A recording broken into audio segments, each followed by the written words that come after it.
another waitingfornextyear.com podcast. I feel like I need to bring out the low bass in my own voice. Yeah.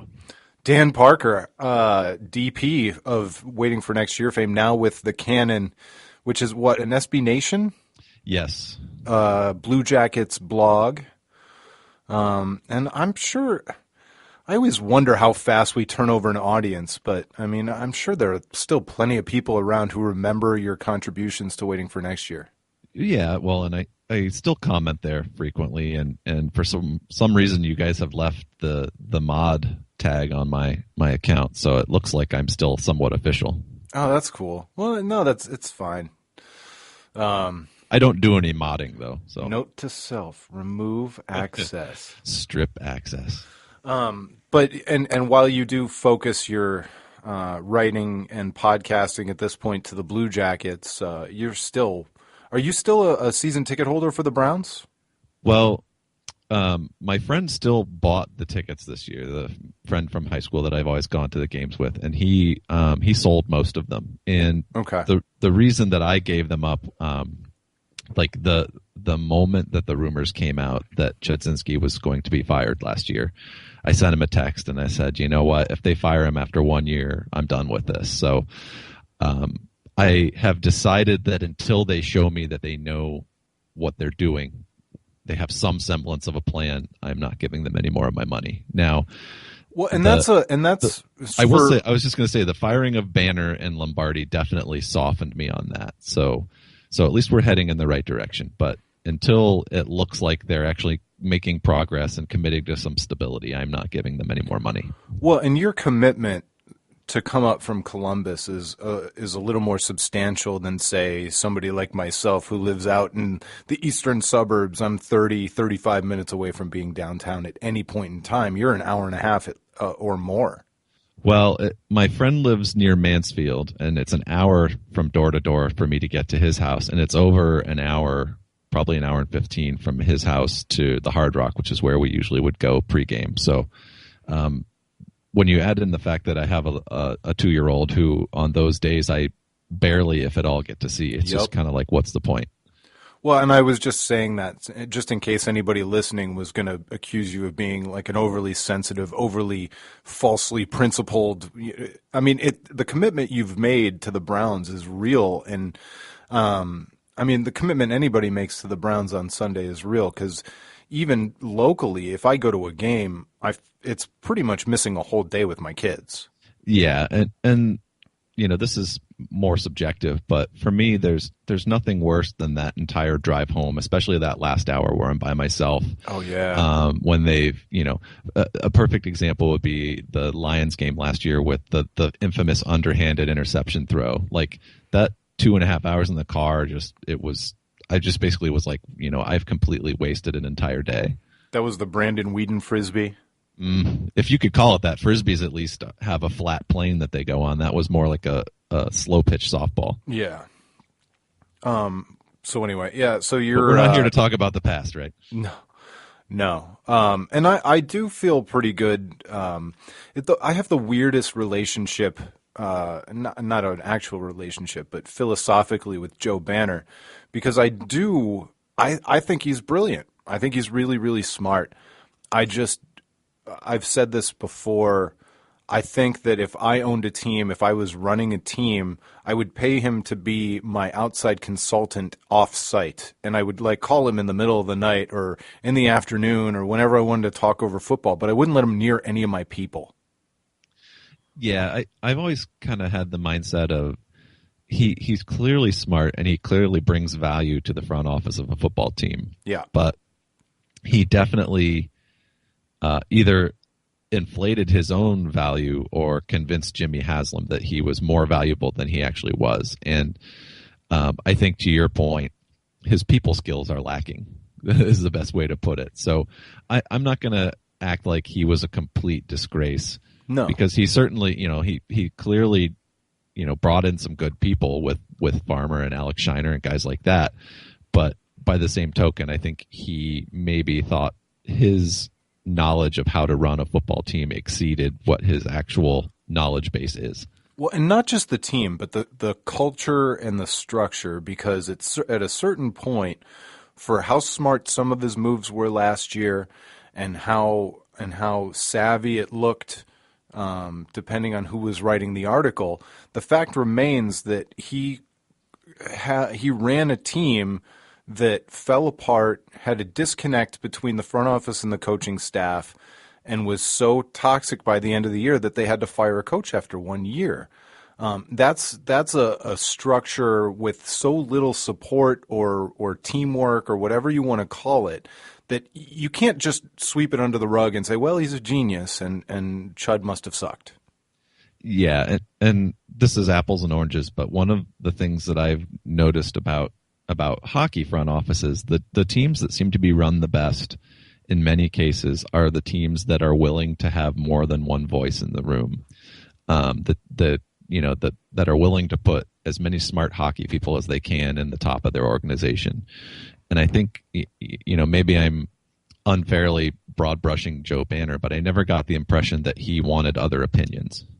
No, well, I think he and Lombardi were the only ones who were the trusted brain trust, and I'm not saying that Lombardi was 1A, but I think he was the only one who had Banner's ear, because Banner also knew that Lombardi couldn't trump him, couldn't put any cards on the table that would trump his cards, and ultimately it was all about Banner.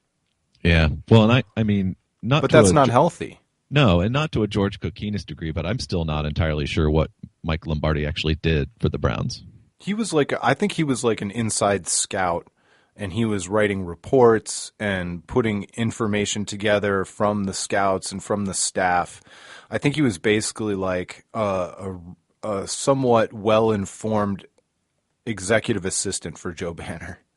I was actually about to jokingly say administrative assistant, but I think that kind of hit it on the head. Yeah, he's like a project manager, but certainly not a GM. No. And to be fair, a project manager with some knowledge of, it's not like, I'm not calling him a secretary by any stretch of the imagination.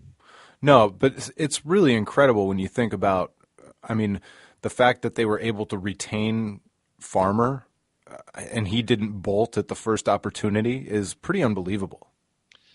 Yeah, and it's still too early to tell, but I get the sense at least that even though they're clearly not where they want to be and may still be a couple years away from that at least it seems like there's a cohesive plan between Farmer and the coaching staff that they're trying to execute. And obviously, I've always been of the mind that, Rome wasn't built in a day. And it sucks that we've had to say that year after year because of so much turnover and quote unquote new plans being implemented. But I'm willing to give this combination a few years. And honestly, I know the draft was criticized for the lack of wide receivers, but I do feel like it was apparent to me that he had a plan, or I should say maybe they had a plan, and they stuck to it and they executed it rather flawlessly, I think. We can argue the merits of the specifics of that plan, specifically wide receiver, but just the same, it seems to me that they have a vision for what they want this team to look like, and they're trying their best to execute it as quickly as possible. Yeah, I don't want to criticize Ray Farmer for the guys that he didn't take. I want to criticize him for the people he did take, and I am concerned about Justin Gilbert. Taken where he was taken at the position he was taken, he was supposed to jump right in and be starter caliber right away. I agree, and I definitely am disappointed. I'm curious to see how he looks after the bye week, where maybe he's gotten a chance to kind of take a breath and really watch some film. But you're right. I think that was what was exciting about the expectations on defense, is that I think most of us kind of expected him to immediately fill that other starting cornerback spot and push, a Buster Screen back to the nickel where he fits more, where he's a better fit. And I think it's also fair to note that Joe Hayden does not look like Pro Bowl Joe Hayden this year either. So I think, the jury is definitely out on Justin Gilbert, and that would be an unfortunate miss to have that be your first pick in your first draft. Well, and not only that, I'm gonna go back on what I just said, because I think you can criticize them for at least two players that they haven't taken over the years, and that's, twice now the Browns traded out of Julio Jones, and they got Phil Taylor and Brandon Weeden for that. And then they traded out of number 4. Watkins. Yeah, Sammy Watkins. And they end up with Justin Gilbert and whoever they end up with next year. But at some point, I go back to one of the really smart things that I've ever been able to garner from listening to Bill Simmons, and he was talking about the NBA at the time, but sometimes 4 quarters don't equal $1. Sometimes you just have to take the guy who's the most well-regarded, with the most upside at the top of the draft, and stop trying to be so cute about setting yourself up for the future and constantly gathering assets. Yeah, I think that's my least favorite thing of sports now is that everything has been, boiled down to the term assets. It's like they're still human beings, and obviously, to your point, I think when you have a glaring need like wide receiver, and arguably the best wide receiver is sitting there at your pick, there's definitely some criticism that can be lobbed there for passing on him, especially when the guy that you took instead is struggling. Yeah, and I do like Phil Taylor, but tell me this team wouldn't be instantly better and their quarterbacks wouldn't instantly be better if they had Julio Jones on the field. Come on. No, I can't argue with that, especially with the depth that they have at defensive line right now. Yeah. So anyway, looking forward, the Browns are on the road this week against the Titans. Have you thought much about this matchup? Do you have any expectations? Honestly, I couldn't even tell you. I couldn't name more than maybe 5 players on the Titans roster right now.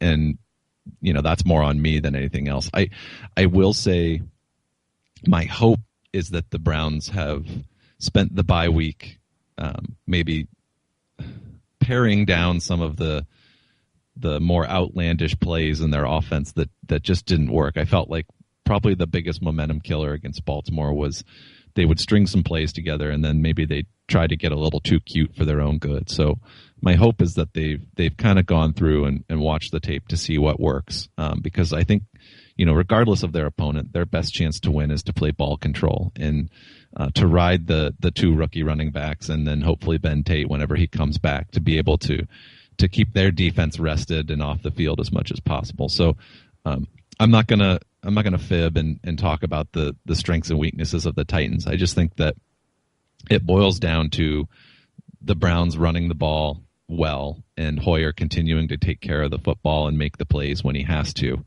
And honestly, I don't know what to expect out of the Browns defense just because they've been so hit or miss thus far. Well, I'm just going to say it. I expect the Browns to dominate this game. They should dominate this game. This is the worst opponent they've played so far this season. They've got when your best quarterback option is Jake Locker, who's coming off an injury, and is Jake Locker. We're talking about a team that is kind of considered a doormat in their own division. This is not the Saints. This is not Baltimore. This is not even Pittsburgh. And I'm not saying that the Browns will do that, but if they are half of what they think or want to be, they will just absolutely beat this team going away. And I think it will be our first real ability to kind of grade the coaching staff because they'll have had 2 weeks to prepare for this team. Yeah. Well, and it's the idea that I wrote this today. Charlie Whitehurst has been starting for the Titans since Jake Locker's been out, and the last time the Browns saw Charlie Whitehurst, he was playing for the Seahawks in 2011, and I think that was a Shermer game that the Browns won at home. It was one of those barn burners, 6-3. Oh, I remember that game. It was just brutal. Awful. But this is now that the Browns have, I won't say a good quarterback, but at least a competent quarterback, and they've got a running game and one of the best offensive lines in the game and a defense that has serious names. I mean, they haven't put it all together, but if they can't take care of a team like Tennessee, they should be able to. That's all I'm saying. No, I would agree, and I'm hoping that you're correct. Yes. Because honestly, after seeing Pittsburgh completely choked to Tampa Bay, I'm starting to wonder if the NFL has finally achieved its wet dream of everybody going 8-8, because even the teams you think are terrible are capable of beating good teams and vice versa. But don't forget, Pittsburgh lost 3 starters since we Browns saw them week 1, and they've got the rotting corpse of James Harrison back on the field. Well, yeah, and I think my point was more just that the bottom isn't as far down as maybe we think it is sometimes, and the top isn't quite as high as we think it is. I know that they've lost some players too, but just watching the Patriots on Monday night and just kind of just looking at them, man, they just look like they got old really quick or something. I don't know, and it just doesn't feel like, you have San Francisco and Seattle and those teams, but there just doesn't feel like the one dominant team. I feel like every team has warts, and I also feel like even the bad teams are capable of kind of sneaking up, and that that Tampa Bay game with Pittsburgh was the prime example of that for me. So I don't think the Browns are as bad as they've been in the past, but I'm a little hesitant to decide that they should be dominating anybody just yet. So I hope you're right. I hope you're right, and I think you're probably right that to this point in the season, this is the first time they really should be able to go out and impose their will on somebody. And meanwhile, the last time I checked, they were 1.5-point dogs.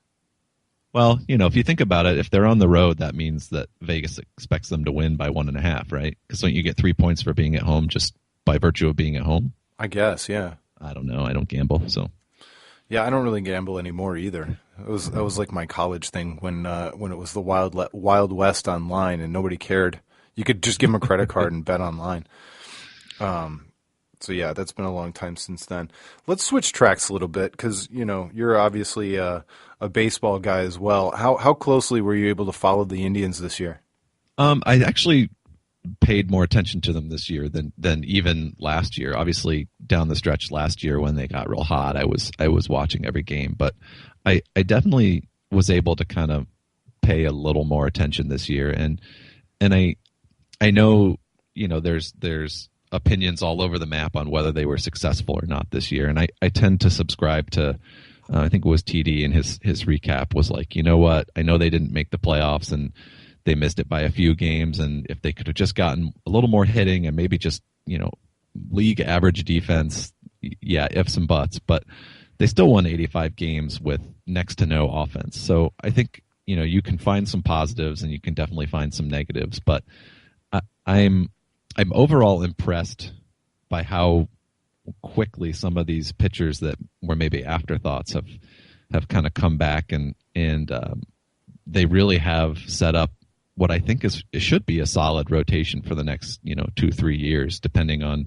health and whether guys regress or not. So I'm cautiously optimistic for next year if they can make it just 1 or 2 moves to get some offense and maybe take the Roger Dorn defensive skills approach where you just get in front of as many ground balls as possible. And that's kind of where I come out too. I wasn't disappointed in the team, the players. I was really impressed by Terry Francona. I thought he maybe even did a better job this year than he did last year when he won the Manager of the Year award. And I am pleasantly surprised by the young pitchers and how the rotation came together. I get so livid when I see a trade deadline occur the way it did. Not that they traded the guys they traded, and I know I turn into a bit of a broken record on this stuff, but to not get anybody, to not import anybody, to not bring anybody back, I think it sends such an awful message to the team and the fans, the players, the roster, and the fans. And I don't know. Everybody says, well, what would you want them to do? I don't know what was on the table. I'm not a GM. I just know that they weren't. You don't want to trade the entire farm for one piece or a rental. I mean, it wasn't that kind of a situation. And you can certainly justify trading both Cabrera and Masterson. I've got no problem with either of those things. It just felt like to go down the stretch and leave Terry Francona to play J.B. Shuck and some of those guys that there were, the personnel department just maybe didn't accomplish what they should have accomplished for their manager and the rest of the players on the roster. Yeah, I agree. I think the easiest thing to do right after a trade deadline is to play the hypothetical game of why didn't we trade for X, Y, and Z? Well, why didn't we get David Price? Well, maybe that deal just wasn't on the table for the Indians. But I tend to agree the optics of it. I don't know how it was perceived in a locker room when you trade away two guys, but I think all of those guys are savvy enough to understand how the business works and to understand where those guys were in their contracts, et cetera, et cetera. So it's hard for me to judge, the lack of additions because like you say, there's no real way of knowing what was or wasn't on the table.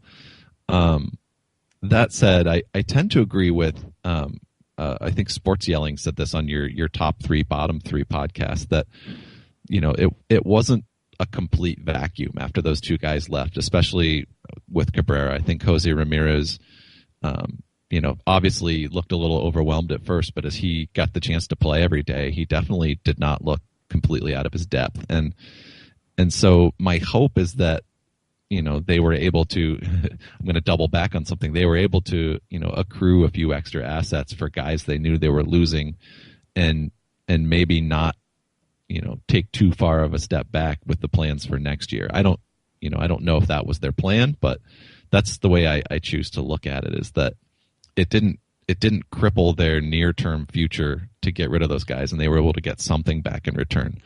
But that having been said, you're absolutely right that for a team that was not out of it in a pretty wide open wild card race, to not at least bring any addition of substance back is certainly disheartening for fans. Whether it is or isn't for players, I can't say. But as a fan, it was just kind of like, oh, you're left wanting just a little bit, I think.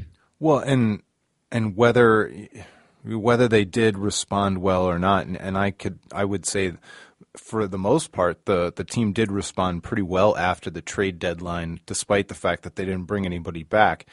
I still don't think that justifies not doing anything to help the team, and I don't know. I'll always feel like they left something on the table this year. Oh, totally, and you're right. You can't point to how things turned out and use that as a validation of the approach because I don't think those two things have anything to do with each other. So, yeah, it ended up not completely costing them, but that doesn't mean that it was the right thing to do. Yeah, that's kind of where I come out on it too. So obviously it sounds like we're both pretty optimistic for next year, and I don't know how you couldn't be, having seen the rotation come together the way it did. And none of us know what kind of offensive addition that this team can make. We just have no idea what those pieces are. It doesn't seem like it's going to come from free agency. But I wonder, on a scale of 1 to 10 where, let's say, last year was an 8 in terms of effort. They go out and they sign Swisher and Michael Bourne. And this year, I would say their effort at going for it was probably more like a 7. Because they saw so many people depart in free agency and then at the trade deadline. What level of a window year, where would you put it if you're owning that team and you're guiding the front office? How not desperate, but how much effort would you put into saying, all right, this is a year, one of the years where we need to put it all in? First of all, do you agree with my numbers? Like maybe this was an 8, this was a 7, this year has to be Well, I think I do. I don't know if I would give this year quite a 7 because I think if last year was an 8 with the amount of money they dumped out, I think this year probably falls a little shorter of that. But I think there's sort of So you think this year was maybe a 6? Yeah, like a 5 or a 6, I would have called it. Okay. I think to answer your original question, I think for me there's sort of a line there, or a double-edged sword, if you will, because I think, this would be a year with that young pitching, if they could, go maybe a 9 and get, a bat that they would have control over for, 2 or 3 years. So I'm not talking like a rental. You almost have to try because, they have the pitching right now. and they're going to have those guys for at least a few more years. I think they have Kluber for 3 more years of control. I think they've got him locked up for 3, and they'll probably go for an extension, I would guess. Yeah, but being realistic with free agency and the markets being what they are, I feel like that's your realistic window. So they need to find a guy that can hit and contribute now and for those next 3 years. So if I'm doing it in a vacuum, that would be my number 9 approach, is that they have to go out and get somebody that can fill that need immediately and for that time window. But that having been said, I think the last time, if we're saying that the off season before they made it to the wild card, if that was an 8, I don't know that their return was an 8, because they spent so much money on Bourne and Swisher, and look at the return that they've gotten over 2 seasons from those guys. Has it been worth that investment? I think it's hard to argue that it has been. I wouldn't put their financial commitment and rate it that way. I would just use that financial commitment as one of many indicators of effort. I guess what I feel like they're going to have to do is to somehow recreate the trade, something of this ilk, the trade that got them Gomes and Aviles. Because that's interesting. Gomes is a guy that has become a true contributor to this team. Now, whether or not they actually thought he was going to be that when they made that trade, I'm sure they're willing to take credit for it now, but I can't imagine at the time that they were like, yes, this guy's going to be our everyday catcher, and he's going to be arguably the second or third best hitter on the team.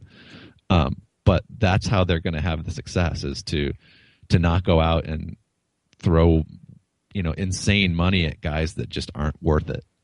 But I don't know how you quantify that in terms of like a 1 to 10 scale or what have you, because you could argue that if they do their due diligence and make that kind of a deal, you could still say they're going for the 8 or the 9. But maybe I'm clouding it with financial commitment, as you kind of alluded to. So I don't know. I guess what concerns me is I'd hate for them to go out and make a big trade from their position of strength, which is their pitching, to get a hitter and then have their pitching kind of fall flat next year. So I agree with that totally. It's definitely a tightrope. It's not something that I would want to have the responsibility of executing. But I think if they're really thinking that they can contend next year, that's kind of what they have to do, because they're not going to convince a big free agent to come to Cleveland unless they come up with a whole bunch more money than I suspect that they have. Well, I don't think it's a year ripe with free agents anyway.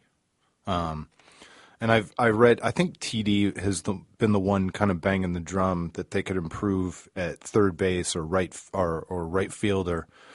And I guess from what I've gathered from people who pay attention to this stuff more than I do, which is a lot, the free agent status of third baseman and right fielders isn't exactly huge this year. No. And I think what would concern me the most is if they come out in the offseason and their plan is, well, we expect Kipnis will be better, we expect Bourne will be better, and we expect Swisher will be better. And, hey, we're hoping Lonnie Chisenhall is still good. Like, if that's their plan, then I will definitely be disappointed. Yeah. While all those things could happen, to have that be your offseason plan would be ridiculous. Yeah.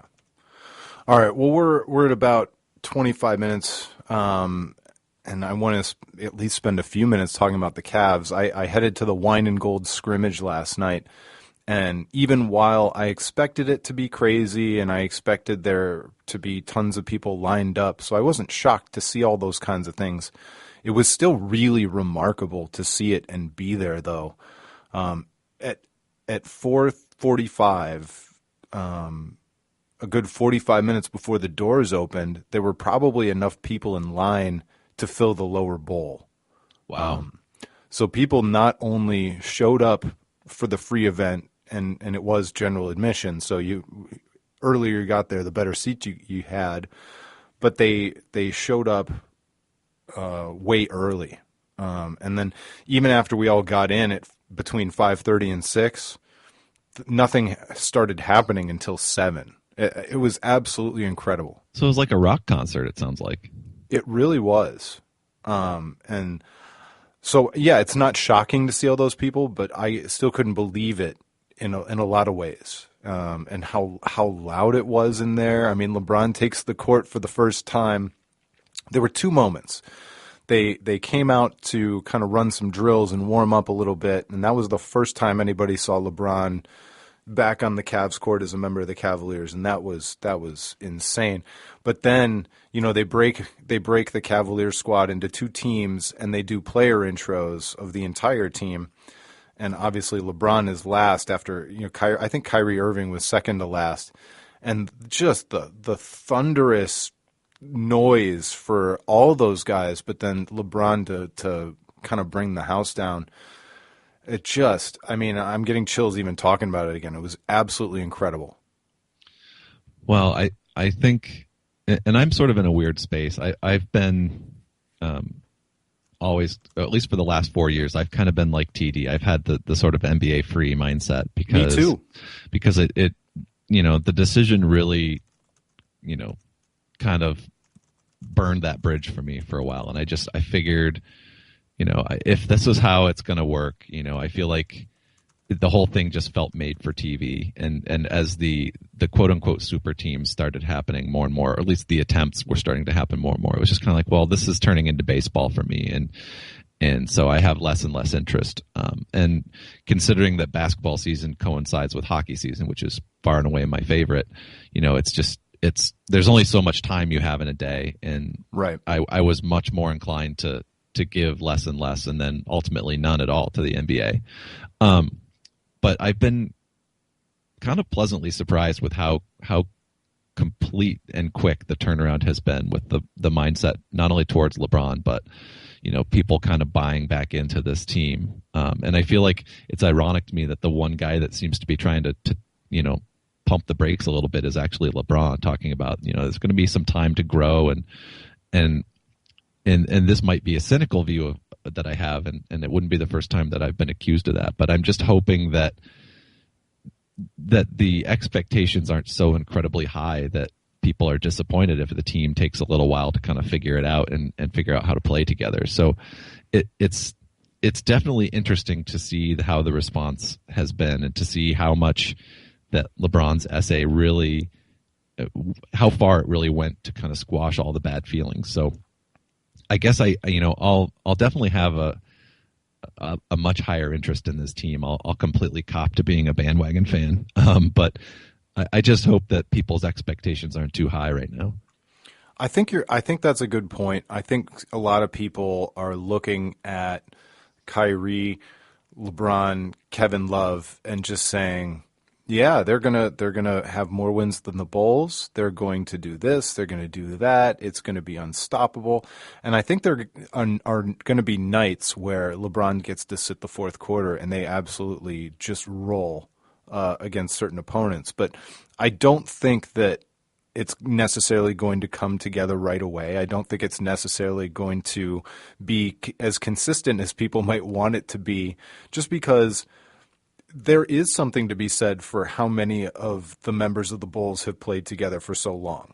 And it is a team game despite the fact that it's dominated by stars. Well, and they've had consistency with their coaching over that time, too. The Cavs have had 3 coaches now in 3 years, so the guys even that have been here are learning their third system. Hopefully they're learning a system this time. Yeah, exactly. And I think it's important to remember that even when the Heat first got together 4 years ago, their first 15 or 20 games, actually were mediocre enough that ESPN was asking the rhetorical question of what was wrong and could this team actually work together, and it's going to take some time. So I'm hopeful that, as excited as everybody is now, and rightfully so, that there's enough patience there as well while these guys kind of figure out how to learn their new system and play together. So, but there are going to be nights where they go out and win by like 20. Oh, I'm sure there are so many bad teams in the East that I have no doubt that even with this, this learning curve, that they're still, at least a 55 to 60 win team. Oh yeah. Yeah. Well, and that's another thing. I mean, down in Columbus, I assume you're going to be able to see all those games. Well, most of the time, the cable companies are good about giving us alternate feeds for the hockey and the basketball when they overlap on the same night. So I believe that that the diehard Cavs fan here in Columbus should at least be able to find the games. Whether they're easy to find or not is anybody's guess. But my experience has always been, and I've had both Time Warner and WOW in the last 5, 6, 7 years, is that they do broadcast both feeds. All right. Well, we've covered the Cleveland waterfront. Sorry to stick it all the way at the end, but tell me a little something about the Blue Jackets. I know nothing about them. As you noted, I did have a buddy of mine on to talk about the Tribe, and we discussed the Blue Jackets in your absence. Oh, my ears were burning. Well, here's sort of the crib notes. The Blue Jackets made the playoffs last season for only the second time in their franchise history, which is going on 15 years now. And it was underreported as a story in Cleveland, but it was a huge, huge deal. Yeah, and they played Pittsburgh in the first round, who was widely considered to be one of the two favorites to come out of the Eastern Conference, and Pittsburgh had actually beaten Columbus all 5 times they'd played in the regular season, and so a lot of people were kind of writing it off as this, Pittsburgh's going to roll over them, and Columbus actually forced 6 games and damn near came back and forced a Game 7 in that 6th game. And I think the big story, at least from a fan perspective here, was that the games drew a lot of interest around the league, and the way that the Columbus crowd showed up and responded was definitely noticed around the league. So I'm gonna send you a link that you should include with this podcast when you post it. The Blue Jackets won their first playoff games in franchise history, and one of those games was an overtime win where they came back and tied the score in the last 20 seconds of regulation and then scored very early into overtime. And my wife and I actually went to that game as fans, and it was probably the coolest experience I've ever had at a sporting event. So for people to kind of get a sense of how bought in the city was and the crowd was, I think that's a good illustration. Now, fast forward to this year, their expectations are a little higher, obviously having made the playoffs and being in a division that's widely considered pretty mediocre and wide open. But there are some problems that go with that. I know, and I'm blanking on his name, sorry, your friend that you talked to had mentioned the Ryan Johansson situation, and his situation is that what they have in hockey, it's similar to a rookie wage scale. They have what are called entry-level contracts. And after your entry-level contract, you are a restricted free agent for 4 years. And so that's where he is now. He just finished his 3-year entry-level deal. He's restricted free agent. He has no arbitration rights. The only leverage he has is that he could go out and get an offer sheet from another team, and the Blue Jackets would be able to match that. And that didn't happen because everybody and their mother knew the Blue Jackets would match it. So what he has chosen to do so instead, he couldn't even go out and get the Alex Mack Jacksonville offer. Well, he could. He could have gotten an offer sheet, but there are a bunch of conditions to be met, and without going too far down the rabbit hole, basically a team that would sign him to an offer sheet would have to, at the time they signed it, they would have to have the cap space. So it wouldn't be something where you could sign a guy and then make a bunch of moves to free up cap space. So you have to be able to have the cap space when you sign it, and there's a tier level of compensatory draft picks that go back whenever an offer sheet's signed. And so you have to have all of those draft picks, and they have to be your draft picks. So one of the reporters here boiled it down that there were only like 7 teams in the league that could realistically sign him, and all of them knew that if they signed him, it was going to immediately get matched. So it was kind of a non-starter. So he has instead sat out all of training camp to this point, and at this point, the season starts next Thursday, so 1 week from today, and he has yet to sign a contract. So he was by far their best offensive player last year. He's their true number one center, which in his case, he was in the top 15 in goals in the entire league last year, and also plays very solid defense. So he's kind of the the kind of guy you want to build your team around. And unfortunately, he's been out of camp the entire year, All right, the so entire camp. In your short version opinion, who's at fault then? I mean, is this a point where you look at the player? Is this where you look at the team, or do you just say, hey, this is kind of how it goes? There's certainly plenty of blame to go around, and it really depends on who you talk to. I tend to subscribe to the belief that both sides are at fault, but the player and the agent are more at fault. And the quick bullet points for that are that this agent has had several players in the past do this exact same thing, hold out when they have no leverage. And also the first offer that the agent made would have been about twice the value of the previous high contract that was signed in this position. Because what they're doing now is they're talking about a 2-year contract, which would get him, he'd still be a restricted free agent at the end, but he would have arbitration rights. So that's where they're trying to get to, which makes sense. But the previous high that somebody had ever signed was like 2 years and 3 point something million per season. Well, they asked for 2 years and $6.5 million per season, which is on its face ridiculous.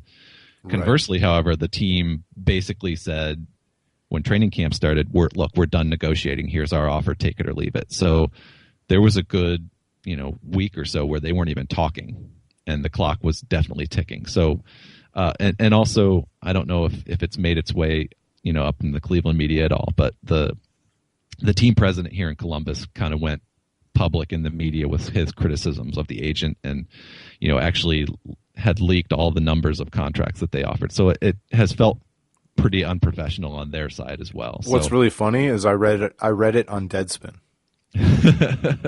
Well, and they were using terms like extortion. So it was whether that's true or not, depending on how you feel about it, it's still pretty unprofessional to do that. So both sides definitely have their share of blame. I was talking about it with somebody else the other day on my podcast, and my issue with it is, yes, these disagreements were going to happen. Pretty much everybody knew it, but couldn't you have had these discussions back in June instead of waiting until September? But it is what it is. That's just kind of how it works, I guess, in pro sports. Is literally the only leverage this player has is not to show up, and he's using that. So and pardon Deadspin's French, but I just looked it up because I wanted to remember what the headline was that drew me in to read the article.